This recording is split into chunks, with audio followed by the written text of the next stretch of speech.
Dear Papa Choy, magandang araw po sa inyo at sa lahat ng tagapakinig ninyo. Ako po si Sarah. Hindi ko na lang po gagamitin ang tunay kong pangalan sa kadahilanan na gusto ko po ng privacy at ayaw ko pong mahusgahan pati ang pamilya ko. 38 years old na po ako ngayon at taga Siargao Island po. Matagal ko na pong gustong mag-message sa inyo pero ngayon lang ako nagkalakas ng loob.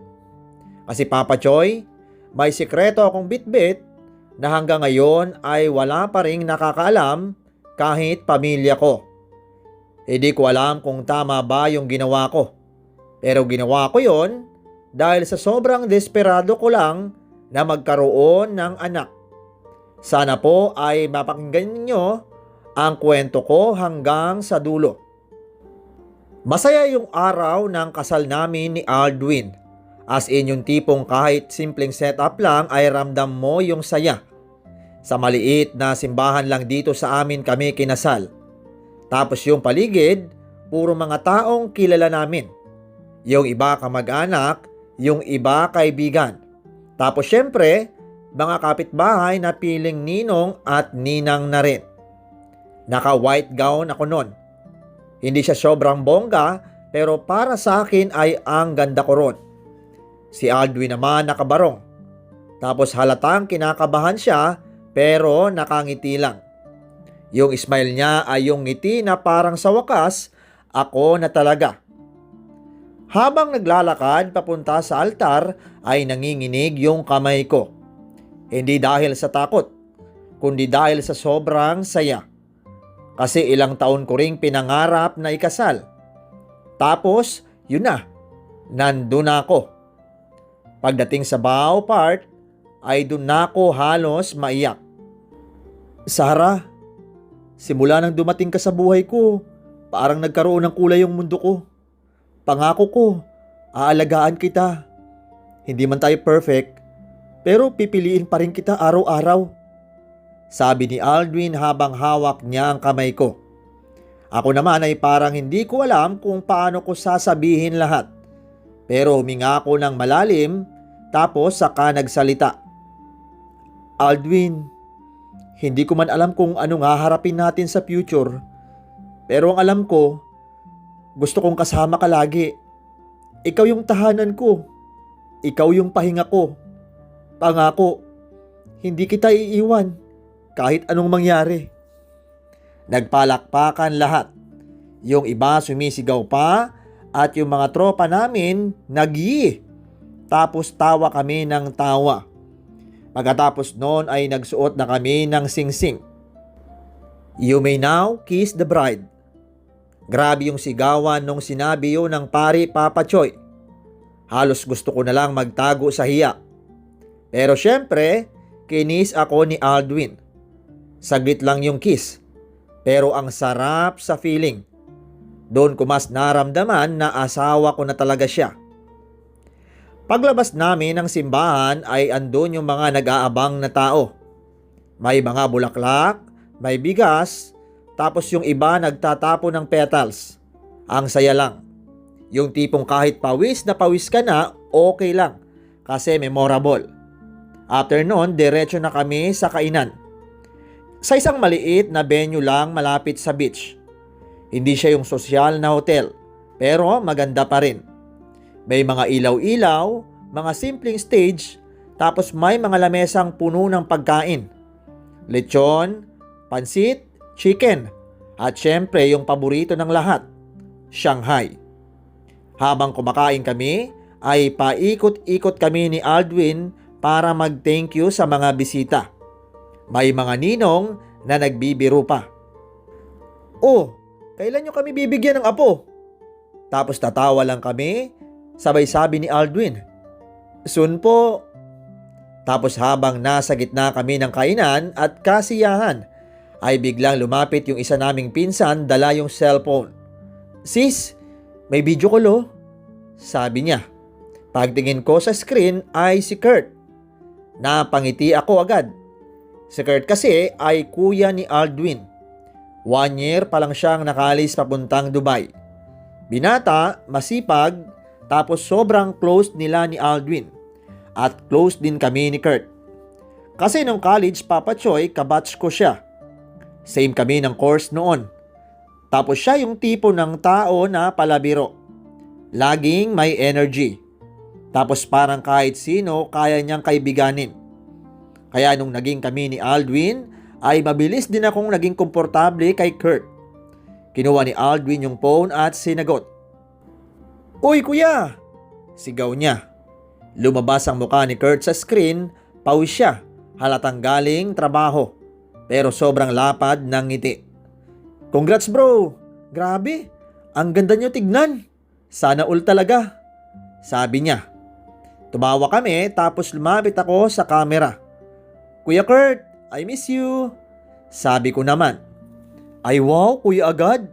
Parang ikaw pa yung mas close sa akin kaysa kay Aldwin ha." Biro niya. "Siyempre naman," sagot ko. Tapos nagtawanan kami. Tinignan niya kami pareho, Papa Choy. Tapos bigla siyang naging seryoso ng kaunti. "Guys, proud ako sa inyo. Alam niyo yan. Pasensya na ha. Hindi ako nakauwi. Next time babawi ako. Pero promise, hindi ko papalampasin yung binyag ng magiging baby nyo." Biglang nag-ingay yung mga tao sa paligid namin. "Woo! Tama yan! Baby agad!" Napatingin ako kay Aldwin. Tapos ngumiti lang siya. Ako naman ay natawa rin. Dahil yun na yung pinakamasayang araw sa buhay ko. Bago kami ikasal ni Aldwin ay 3 years na kaming mag-on. Pareho na kaming may stable na trabaho. Ako as ESL online tutor, tapos si Aldwin as engineer. Masaya kami noon. Simple lang, pero punong-puno ng tawanan at kwentuhan. Lagi kaming nag-uusap tungkol sa future namin at ang pinaka-inaasam namin ay makabuo ng pamilya. Hindi lang basta anak, kundi yung tipong may kasama sa buhay na aabutin mo hanggang pagtanda. Kaya nung nagkaroon na kami ng pagkakataong magpakasal, ay punong-puno kami ng pag-asa. Para sa amin, ang kasal namin na yon ang simula ng mas masaya at mas buong buhay. Pero habang tumatagal, Papa Choy, ay parang unti-unting inaanay yung pangarap naming yon. Doong una ay chill lang kami ni Aldwin. Hindi naman kami nagmamadali. "Okay lang yan. Darating din tayo dyan." Sabi pa nga namin minsan. Kasi normal lang naman yun, di ba? Yung iba nga 1 year o 2 years bago nabubuntis. Kaya naging kampante kami. Pero aaminin ko din na every month ay umaasa ako. Lalo na pag delayed ako kahit ilang araw lang. Minsan, sobrang excited ko pa ay napapabili na ako ng pregnancy test kahit wala namang sure na sign. Tapos pag lumabas na negative ay parang may kurot. Pero pinipilit ko pa rin ngumiti. Ayokong ipakita kay Aldwin na nasasaktan ako. Lumipas yung ilang buwan hanggang naging 1 taon. Tapos naging 2 taon. Doon ako nagsimulang mapaisip. Isang araw habang nasa maliit na cafe ako malapit sa beach kasama yung kaibigan kong si Mina, ay bigla siyang napatanong. Sarah, huwag kang magalit ha. Pero bakit wala pa rin kayong baby ni Aldwin?" Napatingin ako sa kanya. Alam kong hindi naman siya nangaasar at concern lang siya. Pero ang sakit pa rin pakinggan. "Hindi ko rin alam, Mina. Baka hindi pa time." "Pero 2 years na kayong married, di ba?" Mas mahina yung boses na tanong niya ulit. Tumango na lang ako. Tapos bigla siyang yumuko at hinawakan yung kamay ko. "Hindi mo ba naiisip magpa-check up?" Huminga ako ng malalim. "Naiisip ko, pero natatakot ako." "Bakit?" "Baka ako yung may problema. Alam mo yun, baka ako yung kulang." Umiling si Mina. "Huy, wag mo isipin yun agad. Hindi mo kasalanan kung may issue man. Tsaka, hindi naman porket babae ang magdadala ng bata, automatic, babae agad ang may problema." Napatahimik ako.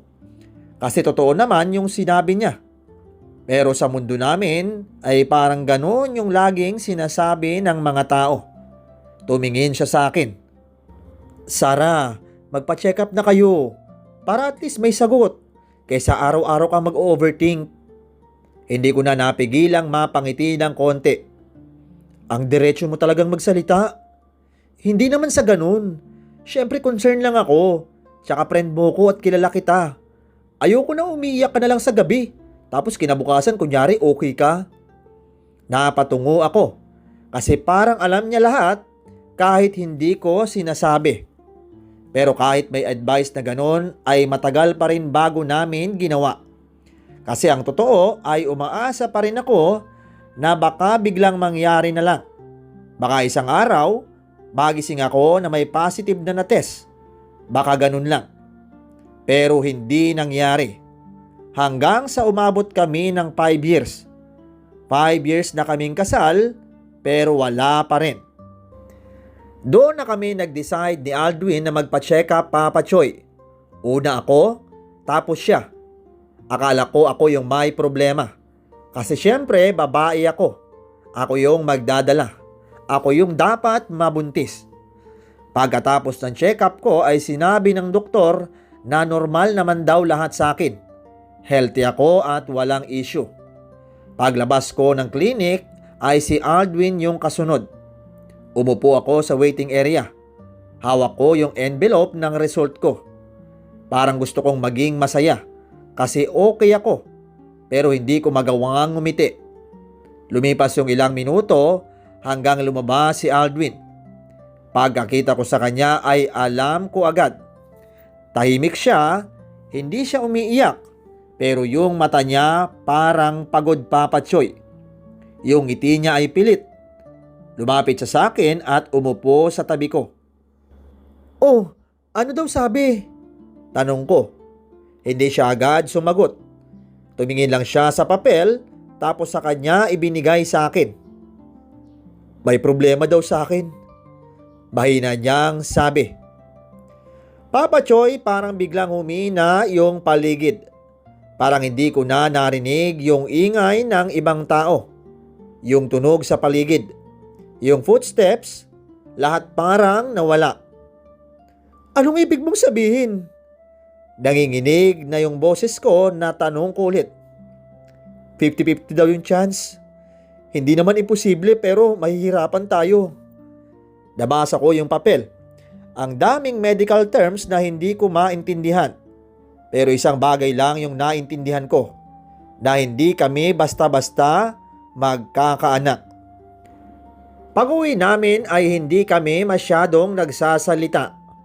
Sa totoo lang ay ako yung gustong magsalita pero hindi ko alam kung anong sasabihin. Parang gusto kong sabihin na okay lang yun. Pero alam kong hindi rin yun sapat. Nung gabing yun habang nasa kwarto kami ay nagsalita na si Aldwin. Love, mahina niyang tawag. Oh, sagot ko habang nakahiga. Sorry ah. Umupo ako agad at napatingin sa kanya. Bakit ka nagsusorry? Parang nahirapan siyang huminga. Kasi ako yung dahilan kung bakit wala pa tayong baby. Doon ako napaiyak Papa Choy. Kasi kahit kailan ay hindi ko siya sinisi. Kahit isang beses ay hindi pumasok sa isip ko na kasalanan niya. Ang iniisip ko lang ay bakit parang ang unfair ng buhay. Lumapit ako sa kanya at diyakap ko siya. Love, hindi mo kasalanan to. Wag na wag mong sasabihin yan. Umiiyak na sabi ko. Pero mas humigpit yung yakap niya. Gusto ko lang naman maranasan mo yung maging nanay. Kasi deserve mo yun eh. Sabi niya pa. Mas lalo akong naiyak. At sa totoo lang, ay doon ko na-realize na kahit wala pa kaming anak, ay sobrang swerte ko pa rin sa asawa ko. Pero dumating pa yung isa pang pagsubok. Nadistino si Aldwin sa Manila dahil sa trabaho niya. Dahil engineer siya. At may project daw na kailangan bantayan doon. Kaya ang nangyari ay every week na lang siyang umuwi. Monday hanggang Friday ay mag-isa ako dito sa Siargao. Online tutor ako, kaya kaya ko namang mag-work kahit nasa bahay lang. Pero iba pa rin yung tahimik paggabi, yung wala kang katabi, yung wala kang kakwentuhan habang kumakain. Minsan tinatawagan ko si Mina. Be, ang hirap. Parang ako lang mag-isa palagi. Sabi ko habang nakahiga. Di pumunta ka dito, labas tayo. Huwag mo i-isolate sarili mo. Wala naman ako sa mood eh. Sarah, huwag mo hayaan na lunukin ka ng lungkot. Hindi ka mag-isa. Nandito kami uy. Seryoso niyang sabi. Natahimik ako. Kasi kahit papano ay gumagaan yung pakiramdam ko. Every weekend ay uuwi si Aldwin Papa Choy. Pagbaba niya ng airport o pier ay ako yung unang tatakbo sa kanya. Yakap agad, parang ang tagal naming hindi nagkita kahit 5 araw lang naman. Minsan magdadala siya ng pasalubong. Oh, paborito mo? Sabi niya sabay abot ng chocolate. Ay wow, ang sweet. Biro ko. Siyempre, asawa kita eh. Sagot niya sabay ngiti. Tapos habang magkasama kami ay lagi niyang sinasabi, Love, darating din yun. Hindi tayo pababayaan ni Lord. At sa tuwing naririnig ko yon, Papa Choy, kahit pagod na ako at pagod na akong umasa, ay umaasa pa rin ako. Kasi kung si Aldwin, kahit siya na yung may pinagdadaanan ay kaya pa ring maging positive, paano pa kaya ako? Mas minahal niya ako, mas pinili niya ako, at mas naging solid kami sa gitna ng problema. Pero sa loob ko, kahit anong tibay ng pagmamahalan, ay may mga pangarap pa ring masakit pag hindi natutupad. Habang tumatagal ay may mga araw na parang nang-aasar pa yung pagkakataon. Yung tipong hindi naman kami naghahanap ng ikakasakit pero kusang lumalapit. May mga get-together kami ng barkada. Simpleng kain-kain lang, kwentuhan at tawanan. Tapos biglang may mag-a-announce. Guys, buntis ako! Siyempre magwawala sila sa saya. Palakpakan, sigawan, OMG. Tapos may iyakan pa. Ako, nakangiti rin. Nakikisaya. Pero sa loob ko, parang may kumurot na naman. Tapos biglang si Aldwin magbibiro na lang para hindi halata. Sana all na lang talaga, sabi niya sabay tawa. Papa Choy, tatawa rin yung lahat pero alam ko na alam nilang may laman yung joke niya. Yung tawa niya ay hindi siya yung totoong masaya. Parang tinatakpan lang niya yung lungkot deep inside. Ako naman ay tatawa rin pero minsan napapatingin ako sa kanya. Kasi kahit ganon ay pinipilit pa rin niyang maging okay para sa akin. May time pa nga na naglalakad kami sa park. Tahimik lang at chill lang sana. Tapos may batang biglang tumakbo papunta kay Aldwin. Parang gusto siyang hawakan o yakapin. Ang cute nung bata. Sobrang kulit at parang walang takot. Natawa si Aldwin. Yumuko siya at hinawakan yung kamay ng bata. Uy, hello, sabi niya. Tapos lumapit yung nanay, hingal na hingal. Ay sir, sorry po ha. Malikot kasi ang batang yan, sabi nung nanay. Ganun ba? Okay lang po. Nakangiti pa rin na sagot ni Aldwin. Pero ako, hindi ko alam kung bakit bigla akong nanliit. Parang biglang lumakas yung ingay sa paligid. Yung tawa ng bata, yung ingay ng mga tao. Lahat yun parang naging paalala. Paalala na hanggang sa oras na mga yon ay wala pa rin kaming sariling anak. Habang naglalakad kami pauwi, Papa Choy, ay tahimik ako. Si Aldwin ay hawak lang ang kamay ko. Love, okay ka lang? Tanong niya. Tumango lang ako kahit hindi talaga. Kasi minsan, kahit hindi ka sumusuko ay mapapagod ka pa rin. Hanggang sa umuwi na si Kurt from Dubai. at parang biglang gumaan yung ambience sa bahay namin. Ang ingay ulit, may kwentuhan at may tawanan. Sobrang saya ni Aldwin kasi miss na miss niya ang kapatid niya. Ako rin naman, na-miss ko si Kurt. Kahit papano ay natabunan yung lungkot namin ni Aldwin. Parang bumalik yung dating kami. Yung masaya lang at walang iniisip. Pero dumating yung araw na si Aldwin ay kailangan na namang bumalik ng Maynila para sa trabaho. So naiwan kami ni Kurt sa bahay. Hindi naman nag-alala si Aldwin. Kapatid niya si Kurt kaya tiwala siya. Isang umaga habang nagkakape kami ni Kurt sa sala ay bigla siyang nagtanong. Sarah, matanong ko lang, bakit nga ba hanggang ngayon wala pa rin kayong baby? Seryoso niyang tanong. Napatingin ako sa kanya. Hindi ako nakasagot agad, pero huminga ako ng malalim. May problema si Aldwin. 50-50 daw yung chance. May gamot sana pero sobrang mahal. Hindi namin kaya. Natahimik si Kurt. Parang may bigat sa mukha niya. Tapos, kumusta kayo? Okay lang ba kayo? Tanong niya ulit. Kunwari, pero hindi talaga. Pilit tumatawa na sagot ko. Doon ko na naman naramdaman yung sobrang bigat, Papa Choy. Parang sumabog lahat ng tinatago ko. At dahil sobrang desperado na ako, ay naisip ko na bakit hindi na lang ako magpaanak kay Kurt. Kapatid siya ng asawa ko. At least kadugo pa rin naman. Kaya naman kinapalang ko na talaga ang mukha ko. Bahala na sa isip-isip ko. Kuya Kurt, pwede bang ikaw na lang? Bahina kong tanong. Dan laki ang mata niya. Ha? Anong sinasabi mo? Bigyan mo ako ng anak. Diretsahan kong sabi. Para kay Aldwin. Para sa amin. Biglang tumayo si Kurt at halatang galit. Sarah, baliw ka ba? Asawa ka ng kapatid ko. Sigaw niya. Umiyak ako. Hindi ko na kaya, Kurt, please. Hindi ko na kayang makita na ganito kami. Kung gaano siya kalungkot. Dahil nahihirapan siyang magkaroon ng pagkakataon na maging ama. Mahina kong sabi.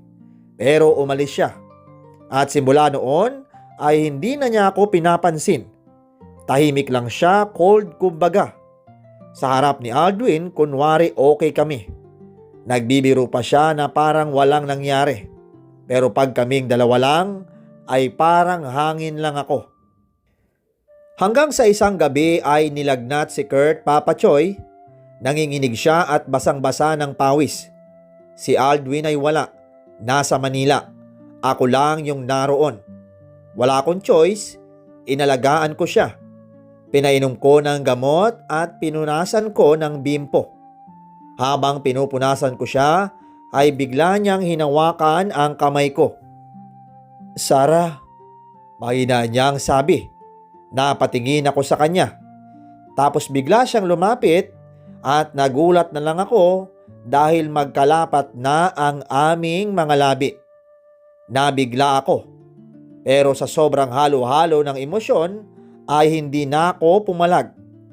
At doon na nangyari yung bagay na alam naming pareho na hindi na mababawi pa. Pareho kaming sabik ni Kurt nung gabing yun, Papa Choy. Hindi lang isang beses nangyari, hindi dalawa, kundi 3. Parang pareho kaming nadala ng emosyon, ng lungkot at desperasyon. Hindi na namin inisip yung bukas. Ang nasa isip lang namin ay yung pagkakataong yun. Pagkatapos ay tahimik lang kami. Parehong nakatingin sa kisame na parang nag-iisip kung ano ba talaga yung ginawa namin. Anong mangyayari ngayon? Mahinang tanong ni Kurt. Lumunok muna ako bago sumagot. Kung sakaling mabuo, ay wala na lang. Basta, walang ibang makakaalam. Tumingin siya sa akin. Mahal na mahal ko si Aldwin. Ginagawa ko to para sa kanya. Ayoko siyang masaktan. Sinusumpa ko, Kurt. Walang makakaalam. Dagdag ko pa. Tahimik siya sandali tapos tumango. Walang nangyaring ganun. Hindi tayo nagtabi. Gets mo? Biglang sabi niya. Tumango na rin ako. Na ibig sabihin, ayun na yung kasunduan namin. Kinabukasan ay umuwi na si Aldwin galing Manila. At wala siyang kaalam-alam sa nangyari. Masaya siyang nagkwento tungkol sa trabaho habang yakap-yakap ako. At nung gabing yon ay nagkaroon din kami ng moment bilang mag-asawa. Sinigurado ko talaga na sakto din sa araw na nagsiping kami. 1 buwan ang lumipas. Hindi na ako dinatnan. Una ay hindi ko muna pinansin. Baka delayed lang. Pero habang tumatagal ay may iba na akong nararamdaman. Mas sensitive ako at mas madaling mapagod. Isang umaga, rest day ni Aldwin. Nasa hapag kami at nag-aalmusal kasama ni Kurt. Bigla akong nakaramdam ng hilo. Tumakbo ko sa CR at napadwal. Pagbalik ko ay parehong nakatingin sa akin yung dalawa. Biglang ngumiti si Aldwin ng sobrang lapad. Love, ibang napapansin ko sa'yo ah. Baka buntis ka na. Parang excited na bata na sabi niya. Hindi pa confirmed at wala pang test. Pero abot hanggang langit yung ngiti niya. Yung mata niya ay kumikislap. Parang finally, dumating na yung hinihintay namin. Pagtingin ko sa kanya ay sobrang saya ng puso ko. Kasi yun lang naman yung gusto kong makita. Yung masaya siya. Nakangiti rin si Kurt. Pero nung nagtama ang mga mata namin ay nakita ko pa rin yung guilt. Patay mali siya lang pero nandoon. Nagpa-check up ako kinabukasan, Papa Choy. Inakabahan ako habang hinihintay yung result. Kasi parang ang tagal ng bawat minuto. Kasama ko si Aldwin. Hawak niya ang kamay ko at hindi niya binibitawan. Paglabas ng doktor ay ngumiti ito. Congratulations! You're having a baby. Parang tumigil yung mundo ko sandali. Hindi agad nag-register sa utak ko yung sinabi ni Doc. Doc? Sure po ba? Tanong ko pa. Yes, it's positive. Pagtingin ko kay Aldwin, Papa Choy ay namumuo na yung luha sa mata niya. Tapos bigla niya akong niyakap ng mahigpit. Salamat Lord! Salamat! Paulit-ulit niyang sabi habang umiiyak. Papa Choy, hindi ko pa siya nakitang umiyak ng ganun. Yung iyak na hindi dahil sa sakit, kundi dahil sa sobrang saya. Parang lahat ng taon ng paghihintay, lahat ng pagod at lahat ng dasal ay biglang nagbunga. Hindi ko napigilang umiyak. Sa wakas ay magkaka-baby na kami. Sa isip ni Aldwin ay himala yun. Sagot sa dasal. Nasa wakas ay magiging tatay na siya. Lingid sa kalaman niya ang totoo. Pero sa puso ko, ang mahalaga ay masaya siya. At kahit papano ay dugo pa rin ang pamilya niya ang dumadaloy sa batang dinadala ko. At sa moment na yon, yun lang ang pinanghawakan ko. Excited na excited si Aldwin nung nalaman ng lahat na buntis ako. Siya pa mismo yung nag-post at tumawag sa pamilya namin. At halos isigaw sa buong mundo na magiging tatay na siya. Ang saya ng lahat. Mga magulang namin, mga kaibigan, pati kapitbahay. Siyempre si Kurt masaya rin. Nakangiti siya, nakikisama. Pero bilang babae, ay nakikita ko pa rin yung guilt sa mata niya. Hindi nagtagal, Papa Choy, ay bumalik na rin si Kurt sa Dubai.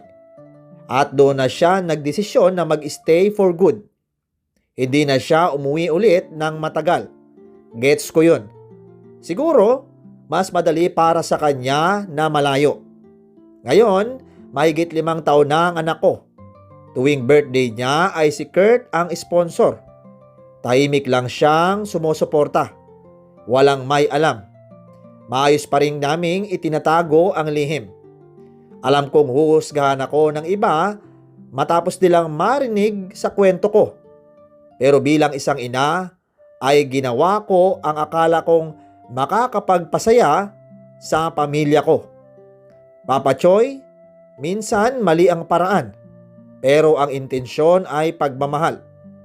Hindi lahat ng sekreto ay dahil sa panloloko. Dahil kung minsan, dahil sa desperasyon at pag-ibig. Maraming salamat po sa inyong lahat.